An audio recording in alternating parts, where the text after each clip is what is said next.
may I have your attention? We're going to continue with the one item that we started with, which is the major site plan to renovate and redevelop the historic Gulfstream Hotel related property. The application for the sustainability bonus incentive.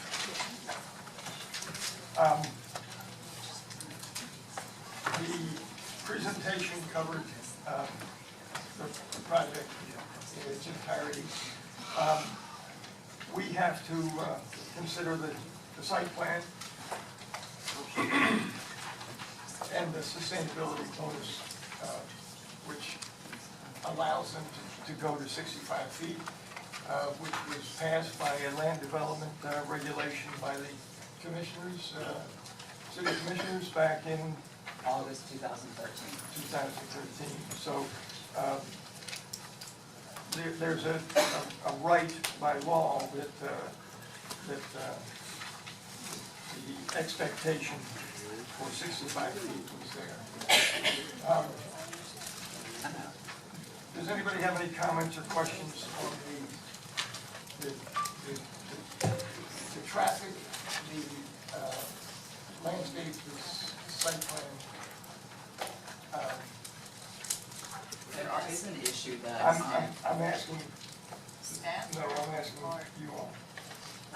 this would be the board to consider. I've got Amy trying to pull up one of the slides that the applicant presented, slide number 11.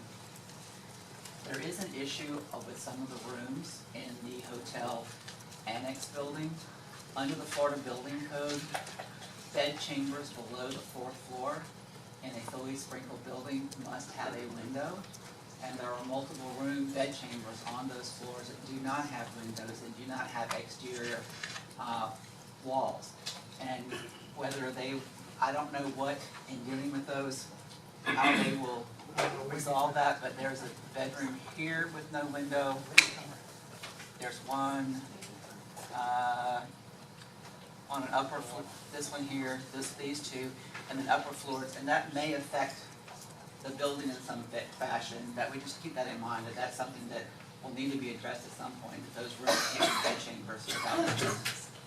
Isn't that rather unusual? What? To have a bedroom in a hotel without a window?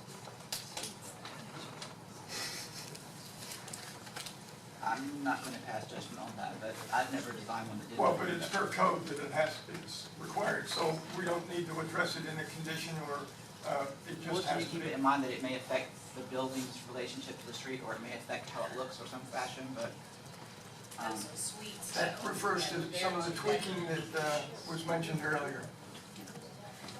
Does that apply to suites because it's a 2-bedroom condo? So our the building unit, official looked at it and said those rooms would have to have windows. yeah, we'll work it out. We don't believe that we have a problem because they are a 2-bedroom suite. So the suite itself, the unit itself doesn't have it. But we'll look into it with staff and we'll refine it if necessary. So we will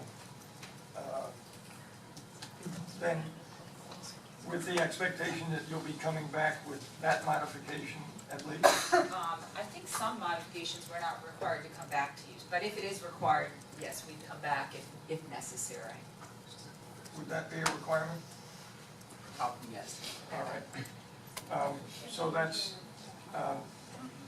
let's put that down as something that, Could we put if applicable, because we don't, it may not affect the facade. I think Mr. Waters is assuming it will affect. No, I'm just leaving it that it might, I'm not assuming that it will. Okay. okay. We don't review the interior structures of the rooms. But as part of the site plan review team, we do ask the building official to things that may arise as an issue. But it's not within the purview of us on this No. board. Good. My only concern is parking, staff parking, and the traffic that it's going to create on First Avenue South, the flow of traffic. Mr. Chairman, may I respond? Yes. Okay. Thank you very much. Lonnie Misko again here on behalf of the petitioner. First of all, I want to clarify, we are providing parking for one of the members of the audience commented that we weren't parking for the historic hotel. We are. your code, this code provides a maximum parking as well, that you can't exceed it by more than 10%. So not only do we meet code, but if we exceeded it more than we have, then we'd be asking for additional relief on the plan. However, I would like to proffer, at this point, we don't have a flag, you know, generally that doesn't happen until you have a plan that they can see, that they can market. But there'll be no hotel operator that would come into the city and not have adequate parking to park a high-end hotel, which is intended to be.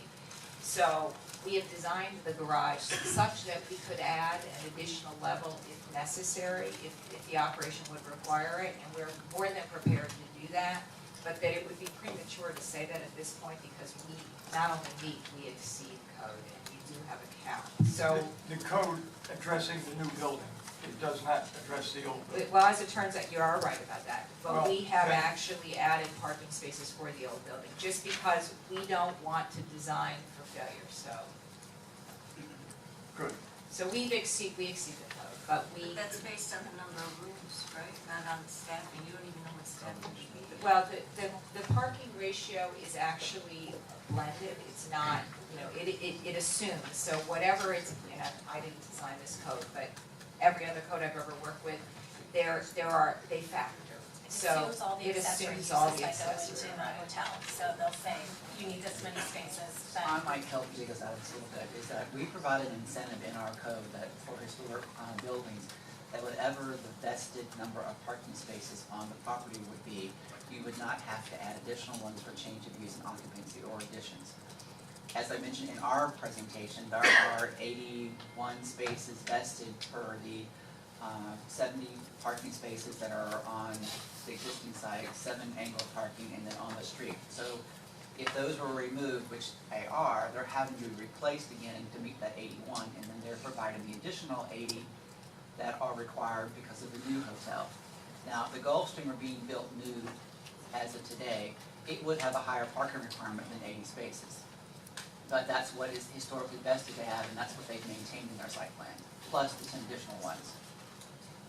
And then when it comes to the traffic pattern, you mentioned something about requiring some sort of a study or something? Well, we didn't ask for a traffic study in essence.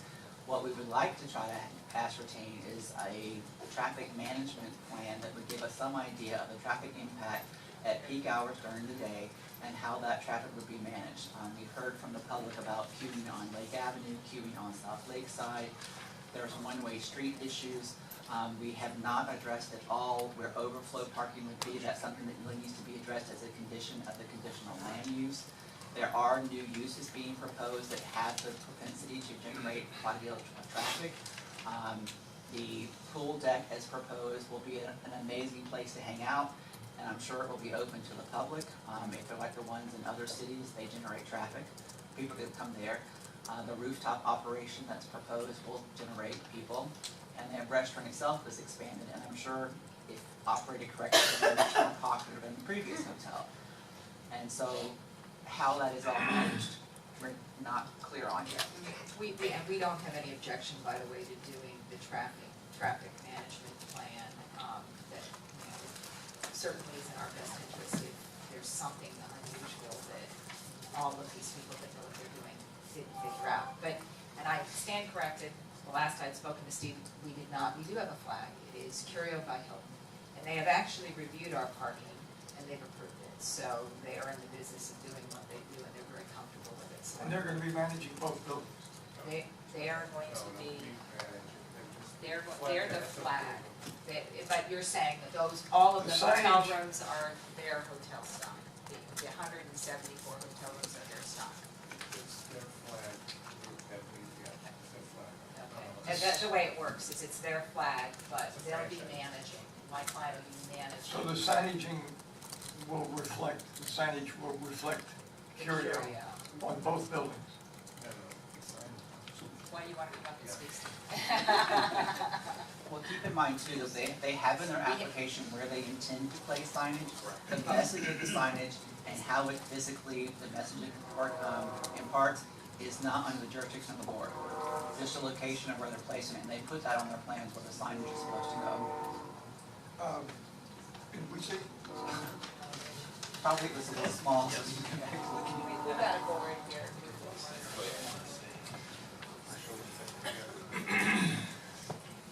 so, If I could speak Yeah, one you're- vote, thank you. if I can address it. The brand, which is Curio by Hilton, does not demand that we use the Curio name. We're not using the Hilton name.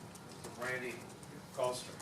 So we are using the reservation system, and we are a franchisee, but it's not a typical Hilton where we have standards of Hilton and use Hilton name and use Hilton signage. We're using the Gulfstream name and the Gulfstream signage. The only difference is we will be carrying a Curio or a Hilton reservation system and honor system. So that's how it goes. They do this for hotels in New York, the historic hotels in New York that are purchased by or franchised through larger chains. they And keep their name. they keep their name and their signage is the same, but you go book it on the Hilton hotel site and it says, you know, Gulfstream by Hilton, you know, or whatever.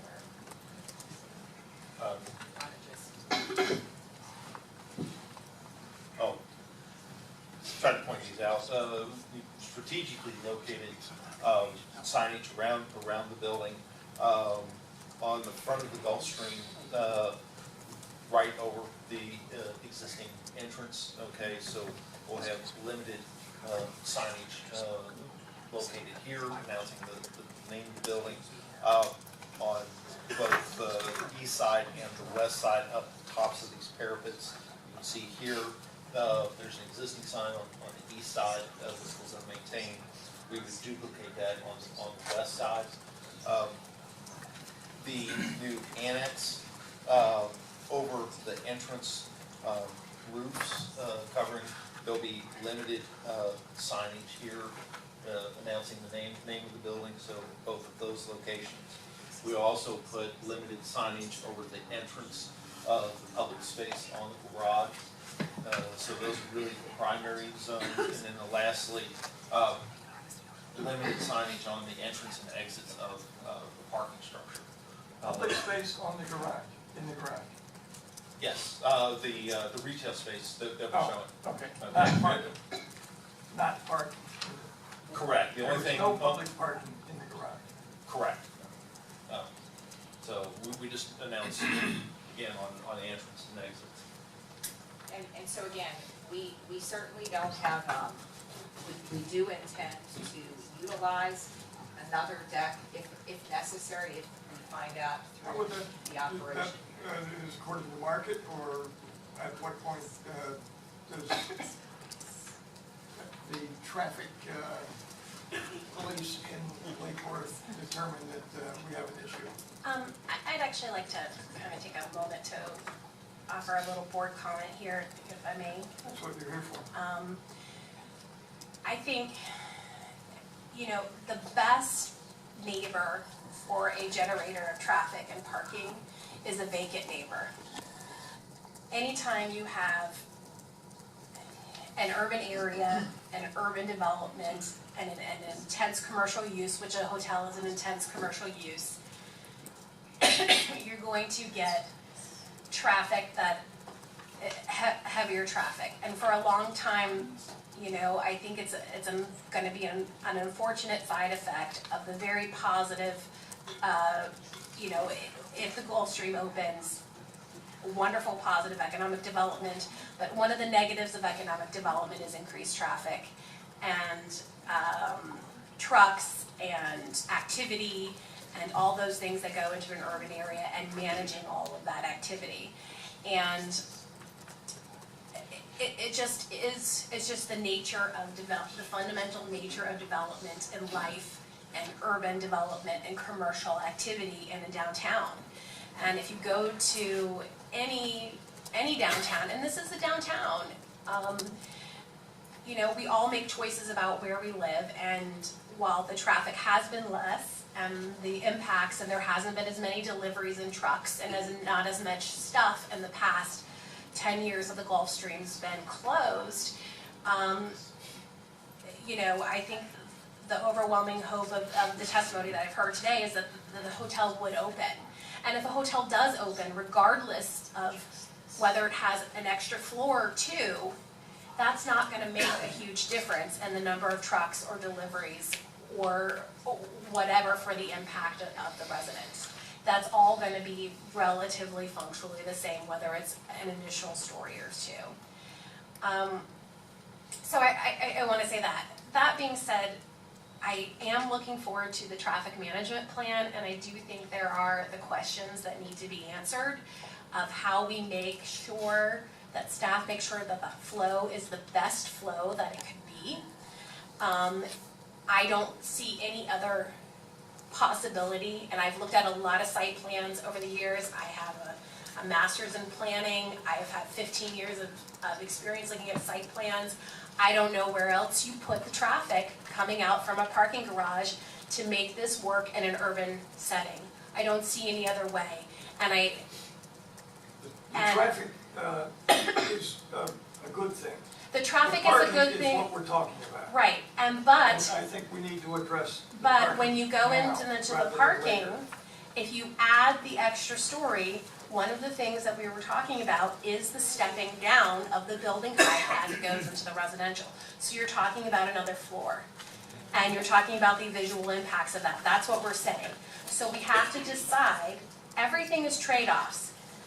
No Gulfstream, no traffic, no parking. Gulfstream, traffic, parking. Extra floor, visual impact to the residents, more parking for the Gulfstream.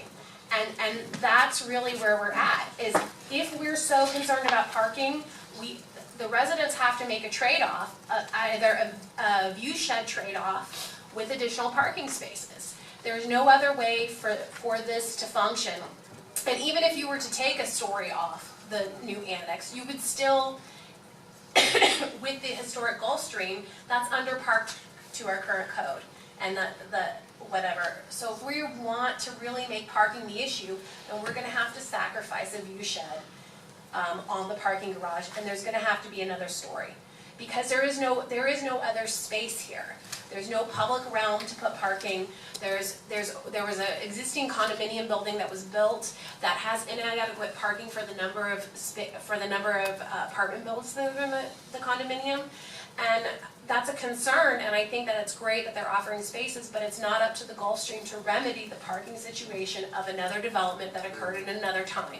That's not a fair burden to place on that developer, to remedy that entire parking situation for another thing. And so I think that we need to be understanding what our trade-offs are. If we want less parking, then we have a shorter building. If we want more parking, we need to tell them now you need to put another building on, another floor on, because that's what it is. And we need to be honest with the residents, what we're talking about with parking.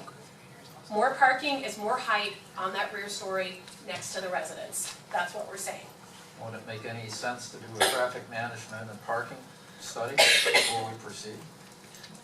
Or is, I don't think that we need to do that. I think we can proceed with this floor. I think we can ask for the traffic management plan, and then if the city staff feels that we need additional parking, they can come back and ask for another floor, and we can have that discussion then. would the traffic management plan be done by the city or an outside It consultant? would be done by the consultant, and the city would review and approve it. If I can also add, and I'm gonna be a lawyer right now, and there was even a legislative act that was adopted last spring. The code is what the code is, and whether we like it or not, it's the law. And in this instance, we've met the law.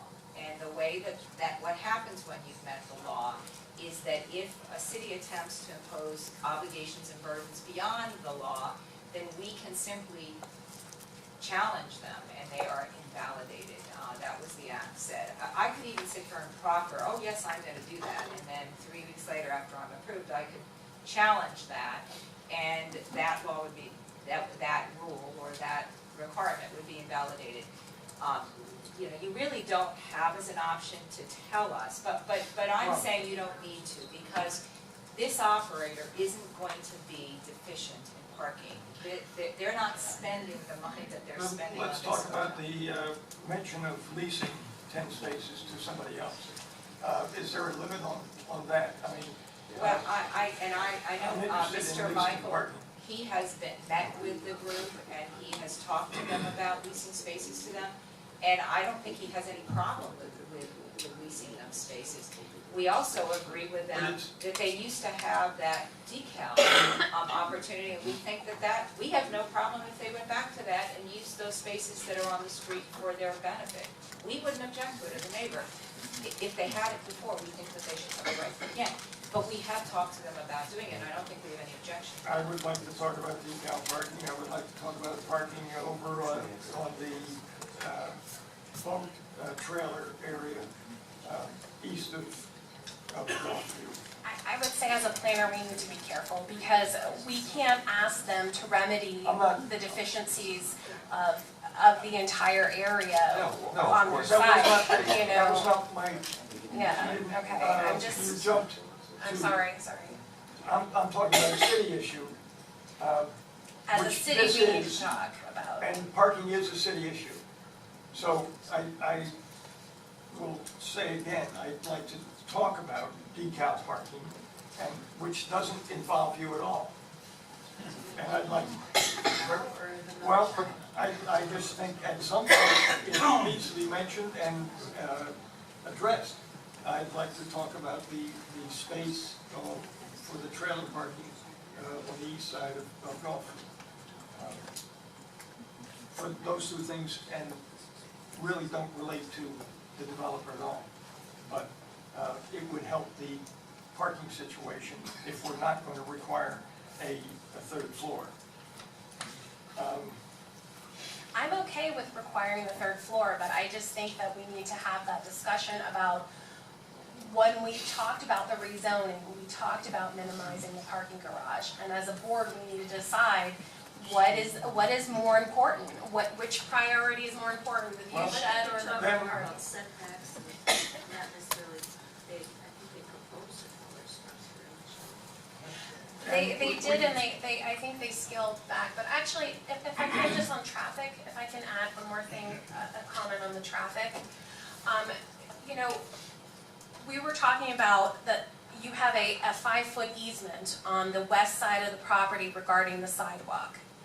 And one of the. South, on First? No, on the west side of the garage. Yes, south, I'm sorry. It's upside down and I'm tired. Yeah, it's the south side. So one of the things Trina brought up was that the width there is a little tight. And I know that we're up against the impervious surface, and some of that piece, why you have the landscaping there is to meet your impervious surface requirement. So it's tight, but I think as part of the, I don't know if there's something that you can do as far as a site plan, or if the architect could speak to this, is there a little bit more room that we could give for road right of way, for turning radiuses, to allow a little more breathing room on that First Avenue to maybe allow that roadway to function? What is the road width there now with? I think the roadway's 30 feet. Well, that should be enough. I mean, it's a Do we little wanna- tight. Do we want to talk about retail? Is that doesn't include parking, that's 15. No, that's road right of way. That's Oh, paved with the curb to parking. curb. It's got parking on both sides and two-way Ah, traffic. So they're okay. making it 30. I was like 15 feet, that's good. We're pushing the They're parking pushing it on back to- 5 feet, so it's now We're becoming. making more room for that parking so that we can widen the driveway. In the one block, which Okay. may generate, well, it'll help. Can you look at, again, because I would like to look at, maybe make a condition of approval to look at to see if there's a little more give that we can give to make that road wide away a little. Would that help you, William? Would that help that functionality of that road to make it a touch You have to wider? consider all of First Avenue. Well, I think the 5 feet doesn't widen the roadway with the parking they provided by moving the sidewalk over is sufficient, as the chairman mentioned, for half a block. Our real issue, long-term, is east of that half block and west of it. And that isn't incumbent upon the developer to fix. Right. Yeah. Mr. Chairman, if I could intercede with perhaps an overall comment. We're doing both planning and historic tonight, correct? I'd like to perhaps put the planning on hold, because it's very detailed, and perhaps address the historic, just in a general way, look at the building from a historic preservation standpoint, and hear what staff thoughts are on that. Okay. Just to put it into perspective. Well, Because that might have an effect on the planning, because we do both. what did you, I'd like to hear from the Ms. staff report? Sunny, just to see what she thinks about the design and what she thinks might need to be adjusted. I doubt she has any thoughts.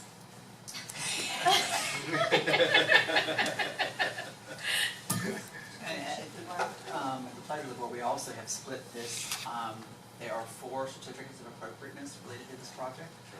And so the staff reports are set up as such, and each one of the staff reports has comments generated by a collaborative effort among the staff to bring up issues that we felt that the board should consider and address, or at least question. And so we could start with, I guess, the exterior alterations to the existing structure. I'd just be curious, because it might, because we are the historic board, and we might have to back into other things later And on. you said that the planning and zoning is detailed. I beg to differ that the C of A issues are far more detailed than the planning and zoning. Well, I have a simple mind, and trying to get my limit right now. Yes, for sure.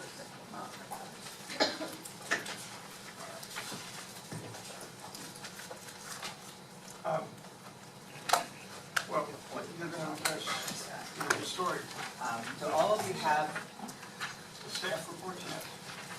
so,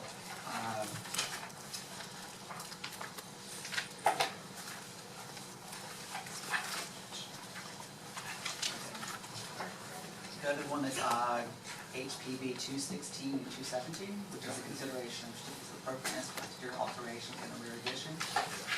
There's quite a, I believe, detailed list of issues that we raised concerning each facade of the existing building.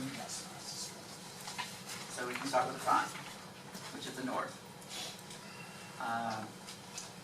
One thing that we do want to note, Mr. Garvis mentioned that there was only one original wood window from the time period of the building. I think all of these windows along here may not be original wood windows, but they are wood windows, and we would want to see those preserved. We mentioned that the current stucco should be repaired and matched in color and texture to match the existing. He's gone into great detail about the cleaning of the exterior stucco surface, and we are in agreement with that. We've mentioned the preservation brief guidelines for that appropriate work.